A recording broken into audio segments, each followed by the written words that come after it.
Hey guys, welcome back to Coffee and a Chat.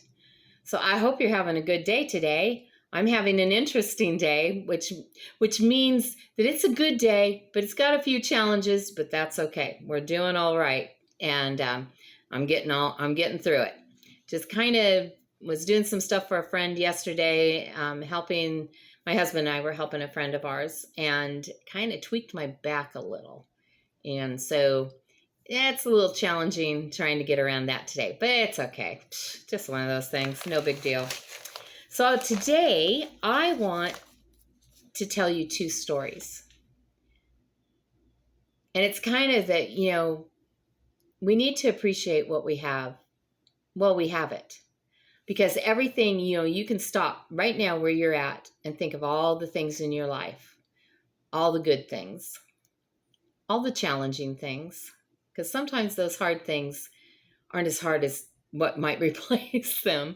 The grass is not always greener on the other side. In fact, it usually isn't. So just think about what God's given you and what He's blessed you with in life and really appreciate it. Don't waste time. If there's people in your life that you haven't talked to in a while and you're thinking, well, I'll get to it, you may want to talk to them today. If there are, little pleasures that you were going to go do and you'll get to it later, you might want to go ahead and get to it today because we don't know what tomorrow holds. And I would say we're living in very uncertain times with all kinds of catastrophes, natural disasters, wars. I mean, it's all around us. You guys know that. I mean, it's challenging. There's not only multiple wars broke out, but there's places where there's earthquakes destroying places and floods and and most things are hitting people by surprise that they didn't see it coming. So appreciate what you have. When I was 7 years old, the summer that I was 7, the Lord talked to me about appreciating the things that I had and not taking them for granted, because He told me flat out, they're not always going to be here. So enjoy them while you have them. Well, what were some of the things that He moved on my life to enjoy?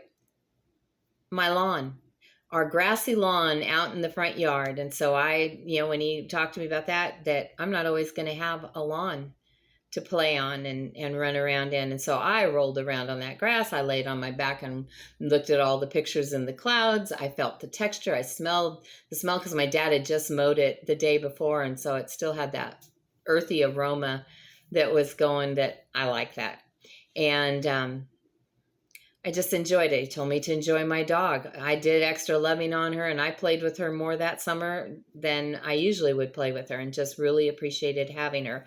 I enjoyed the fact that I had my own room, because up to that was probably, I think, the first year that I actually had my own room. I'd always had to share a room with my brothers, and then my dad had turned our attic into an upstairs and put 2 more bedrooms in the house and a little common area where my mom was going to put her sewing machine and all. And so the little bedroom was mine and the big bedroom was my brother's. And so I had my own space and all my stuff out. And I had a lot of dolls and stuffed animals. I always had too much of a mama gene in me from the time I was a little girl, because I took care of my babies. Even if they were just filled with stuffing, I took care of my babies. So I enjoyed that summer and playing with my friends and riding my bike and pulling the wagon and all the things. We had a pedal car, an Army Jeep pedal car, and I rode that thing around, and I just thoroughly enjoyed everything that I had.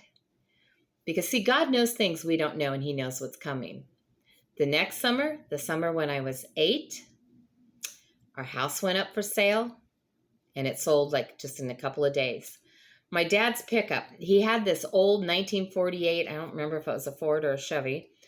I think it was one of those, though. And it was the old farm truck from the farm that he grew up on. And so when I was 4 years old, my grandfather passed away, and my dad's dad. And so my dad inherited that old farm truck that smelled like a dusty old farm. But I loved that truck. I loved riding around with my dad. And I always was asking him to give it, when I grow up, will you give me this truck? Well, that didn't happen. I still would like to have that truck, but that didn't happen because it was sold. I had to get rid of more than half my toys because we were moving and I wasn't going to be able to take everything with me. Where did we move? Well, my dad was a school teacher. And so he decided he had to go back to school for 1 year to get his master's degree. And that would change so much in our life. It would up the amount of money he was paid.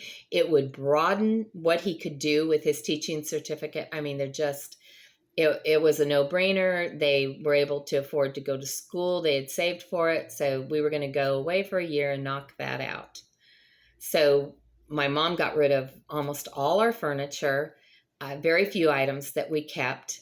We had a little Volkswagen Bug that they left parked at a friend's house from church because after we got to where we were going, then my dad flew back, got the car, and then drove it out.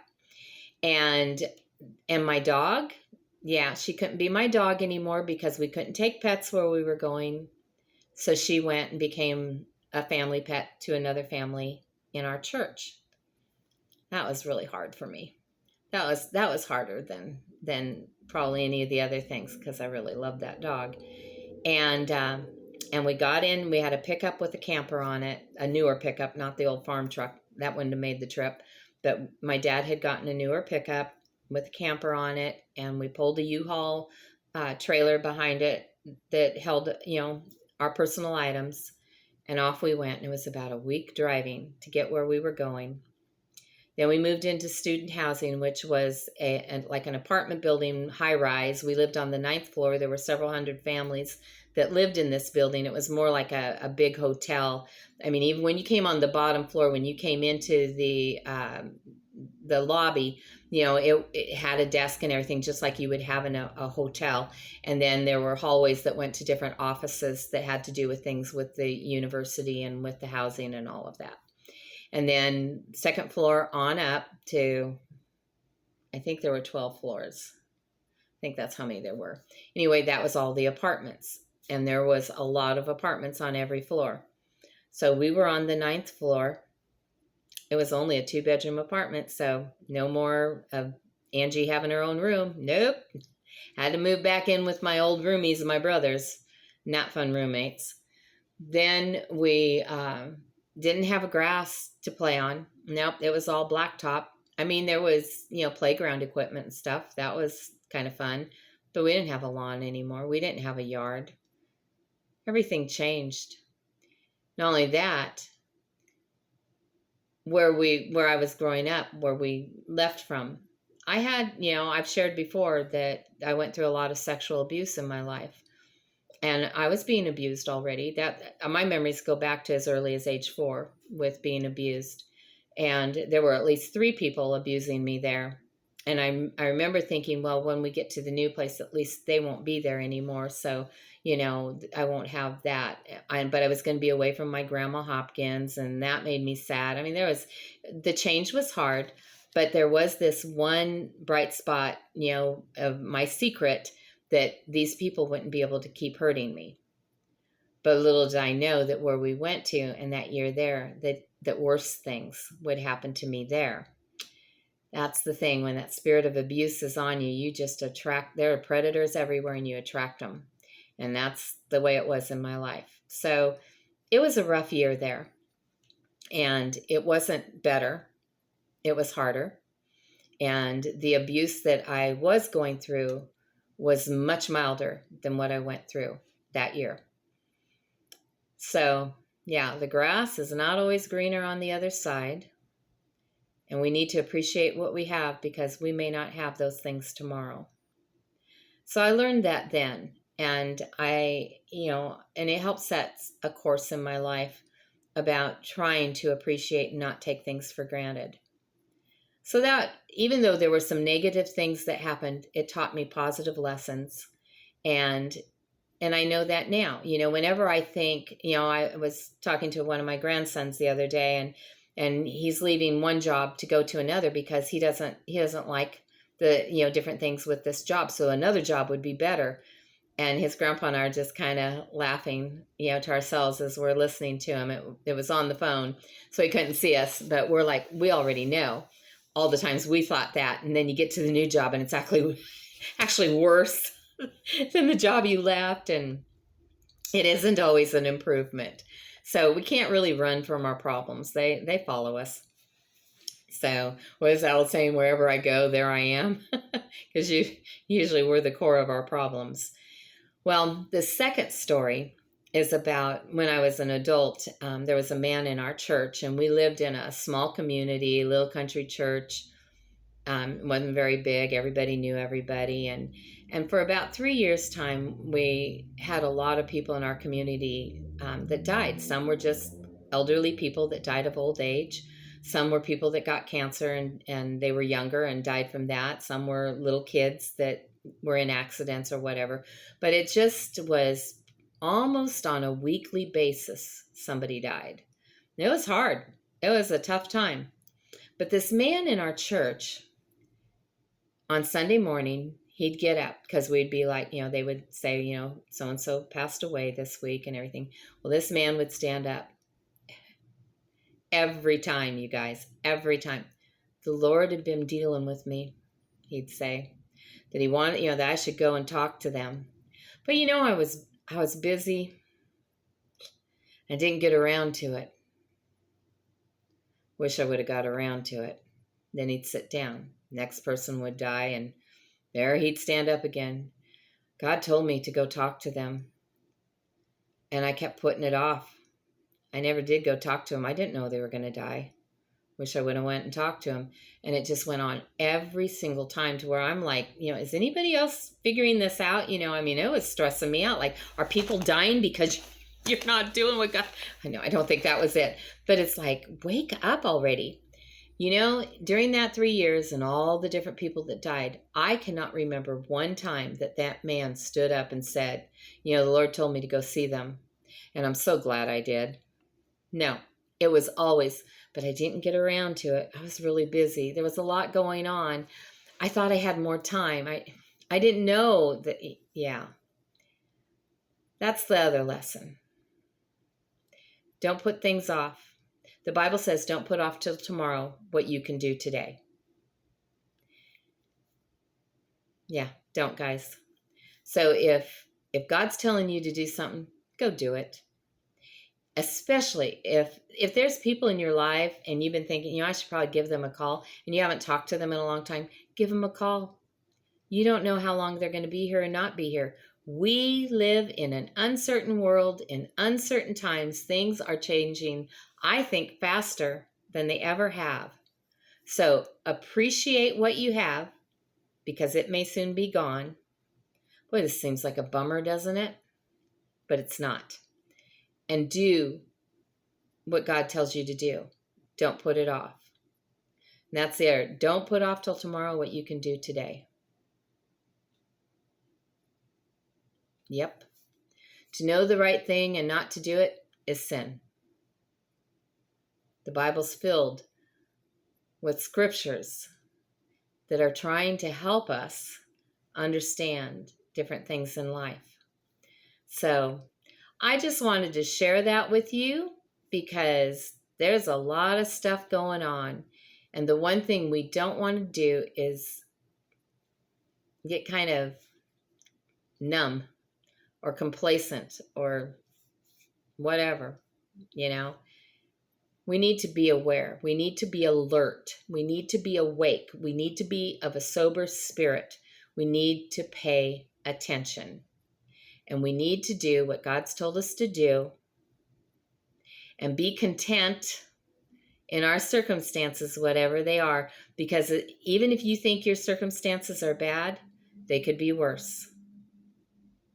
It's not meant to be a downer because God is in control. And that's the thing. When we turn our hearts towards him, turn our eyes towards him, and follow him, then what will turn out to be a downer if we don't can turn around for us. So it's a downer if we don't listen to God. It's a downer if we don't do what we're supposed to do. But if we follow what he's telling us, then it's a blessing. and it's a good thing. Okay, that's the thought I wanted to leave you with today. I also want to, because I feel like God's been telling me to do this. Okay, there's two channels that I subscribe to. They subscribe to my channel, but I've subscribed to theirs too, because I always, whenever I know somebody has joined the channel, I try to find out if you got a channel too, and then I check out your channel, and I'm being blessed and ministered too. So the first one I want to tell you about is the channel, and I'm going to, again, I don't know how to do the links, but I can tell you the name of the channels and put them in the description. If somebody have a simple way of explaining to me how to do the links, send me an email or put it in the comments or something so that I can get this thing figured out, because I don't know how to do it. But she goes by Devoted Dee, and her channel is Devoted Dee Ministry 1. And they're usually little shorts. She sings sometimes. I love when you sing, Dee. It blesses me so much. Sometimes I just sing along with you. But she really gives little encouragements about your faith and growing in your faith and walking with God. And they're just that nice little pick-me-up that I need ever so often, that little word of encouragement. So I really enjoy her channel. And so I just wanted to tell you guys about it, that if it sounds like something you might be interested in, go check it out. And if it is something that ministers to you, then subscribe and leave her comments and thumbs up and all of that stuff, the likes, because those things will help her in the algorithms, again, whatever that is. But whatever it is, YouTube will then promote her channel more and recommend her in other people's feeds that they think will like her. So, help her out. If, any channel that really blesses you and, and speaks to you, help them out. We're helped out on our channels by having subscribers. We're helped out on our channels by having views. So the more views there are, and the longer those views are, so the more hours worth of views that there are.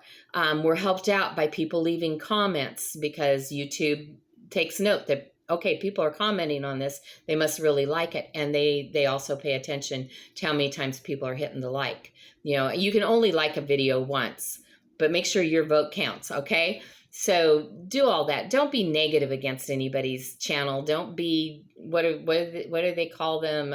Don't be a troll. Don't be doing a lot of negative. If you don't like something on a channel, then just go watch some other channel and leave them alone. But if it ministers to you, then help her, okay? Then the other channel I want to tell you, now this is somebody I actually know this guy, but he goes by Bishop in the Making is what his channel is. And he does all these little short clips, and sometimes he'll do a little video, but they're never very long. And they're all about learning your value, that you have value, and how to stand up for yourself, and how to be active in your own life, in recognizing your value and not being passive. One of the things that really blesses me with his channel is that for a person who's been through a lot of abuse, it really speaks to me, because people who've been abused, and unfortunately more than half the population has, but when you've been through abuse, especially in your childhood, it takes away your sense of value, and it can fill you with self-contempt, self-hate.